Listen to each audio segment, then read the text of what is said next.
واللہ عالم. ایک ڈاکٹر صاحب کہہ رہے تھے کہ بچوں کو کولڈ ڈرنکس سے باز رکھنا چاہیے، نہیں پینے دینا چاہیے. ہم نے کہا ڈاکٹر صاحب وجہ اس کی کیا؟ تو انہوں نے کہا یہ ساری جتنی ڈرنکس ہیں یہ مغرب کے موسم کے مطابق ہے، وہاں کا جو موسمی اثر ہے.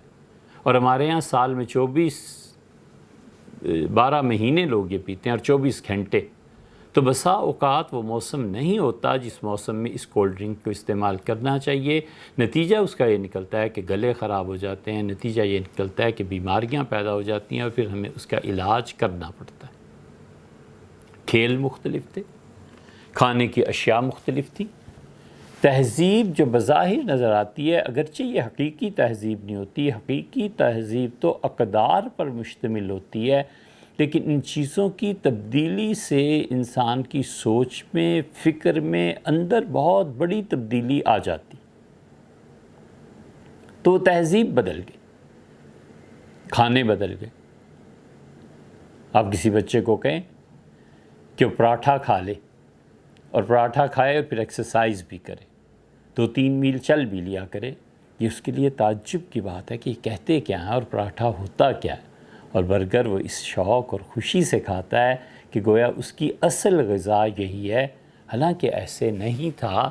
جسمانی صحت اور طاقت اور قوت اتنی ضروری ہے کہ حدیث میں آتا ہے سیدنا عمر رضی اللہ عنہ جیسے آدمی اس کے راوی ہیں، امیر المومنین رضی اللہ عنہ نے کہا حضور اقدس صلی اللہ علیہ وسلم اس بچے کو دیکھ کے بہت خوش ہوتے تھے جو جسمانی طور پہ اس نے اپنے جسم کو سوئمنگ کے ذریعے بنایا ہوتا تھا، تیراکی کے ذریعے. کیونکہ جب تیراکی کرتا ہے تو سارا جسم اس کا متحرک ہوتا ہے نا، دیکھ کے اس کو خوش ہوتے تھے. کیونکہ جسم اگر لاغر اور کمزور اور بیماریوں میں گھرا ہوا ہے تو سوچ پہ بھی اس کے اثرات پڑتے ہیں. جب سوچ بھی ایسی ہو جائے گی تو پھر آہستہ آہستہ معاشرہ ڈوب جائے گا، پھر اس کی ترقی کے آثار نہیں رہتے. ایک پوری تہذیب تھی. واجد علی شاہ کلکتہ میں لوگ انہیں بڑا برا کہتے ہیں اور تاریخ میں ان کا نام بہت برائی کے ساتھ بھی آتا ہے. نواب واجد علی شاہ لکھنؤ آئے،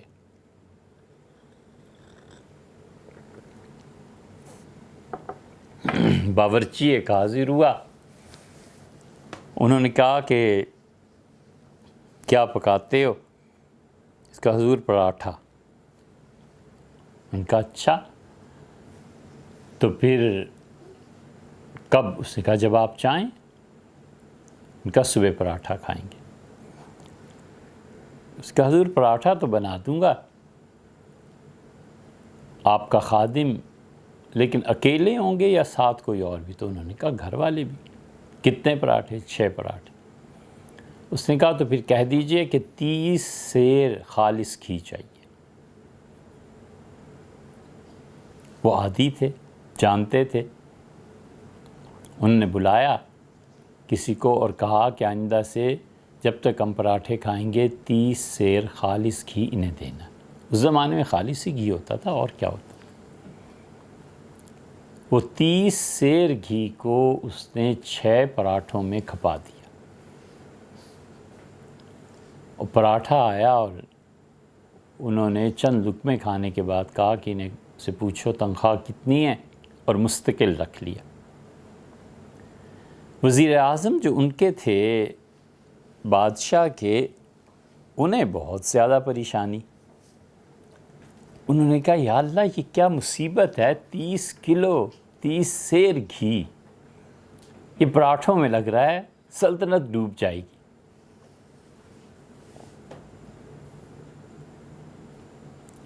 ایسے ہی یاد آتا ہے کہ ملک کی معیشت ہمارے ہاں جو ڈوبی ہے وہ سرکاری گاڑیوں کی وجہ سے ڈوبی ہے نا. پریزیڈنسی کی گاڑیاں بیچ دیں اور پھر جب محمد بن سلمان آئے تو مانگتے پھرے گاڑیاں.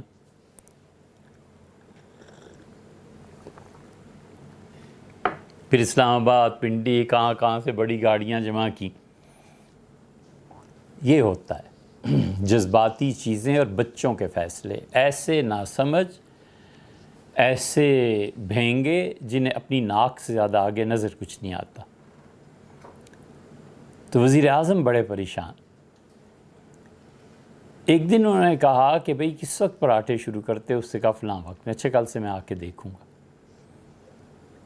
اب اس نے پراٹھوں میں جو گھی کھپانا شروع کیا تو تھوڑا سا گھی آخر پہ بچ گیا، تو اس نے باورچی نے اپنے نوکر سے کہا کہ پھینک دو۔ انہوں نے کہا کیوں پھینک دو؟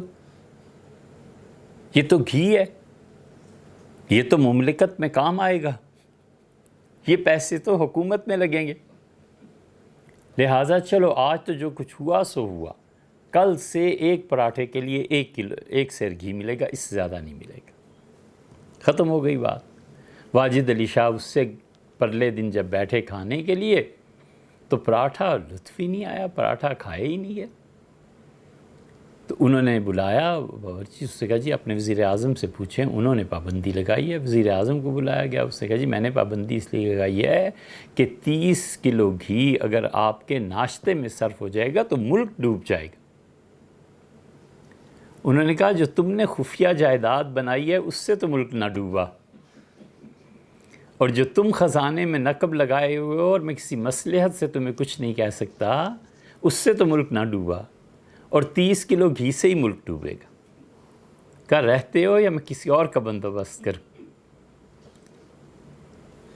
تو بات یہ نہیں ہے کہ وہ 30 کلو گھی سے سلطنت کا کیا ہو رہا تھا، وہ تو ایک الگ مسئلہ ہے، لیکن جو اتنی قوی غذا کھاتے تھے، اتنی اچھی غذا کھاتے تھے، وہ اس غذا کے بعد ان کی سواری، ان کی مشق، ان کا سوچنا اور ان کا اس وقت کے حساب سے فوجیوں کا کردار ادا کرنا، یہ سب کا سب اس کے ساتھ منسلک تھا۔